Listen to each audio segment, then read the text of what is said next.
मां उन्हनि जे लाइ सिहत जे लाइ दुआ करियां थो ऐं सॼी सिंध खे अपील करियां थो त साईं ज़ैन शाह साहिबु जेको सिंध जे लाइ आवाज़ु उथारियो आहे ऐं सिंध जे आवाम जे लाइ आवाज़ु उथारियो आहे, सिंध जे हक़नि जे लाइ मार्च कयो आहे ऐं उन सिलसिले में हू हलंदे हलंदे बीमार थिया आहिनि, उन जे लाइ दुआ कनि ऐं यकीनन साईं ज़ैन शाह साहिब जी हीअ तहरीक मंज़िल माणींदी ऐं कामयाबी माणींदी।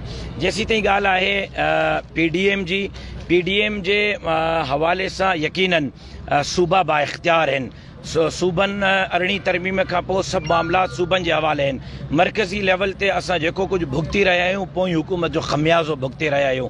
IMF सां मुआहिदा PDM न आहिनि कया, IMF सां मुआहिदा जंहिं कया आहिनि मीडिया खे ख़बर आहे, क़ौम खे ख़बर आहे, असां गंद धोई रहिया आहियूं। अलाह करे त इन गंद धोइण में असां कामयाबु थियूं। लेकिन सिंध जे मामले ते न कल्ह मां पंहिंजो मौक़िफ़ तब्दील कयो, न मां अॼु मौक़िफ़ तब्दील कयो आहे, न सुभाणे मौक़िफ़ तब्दील कंदुमि। सिंध कल्ह बि सूरनि में ई, अॼु बि सूरनि में आहे। सिंध खे मुतबादिल क़ुव्वत जी ज़रूरत आहे, मुतबादिल क़यादत जी ज़रूरत ऐं सिंध खे नवाबनि, सरदारनि, जागीरदारनि जे चंबे मां आज़ादु कराइणो आहे।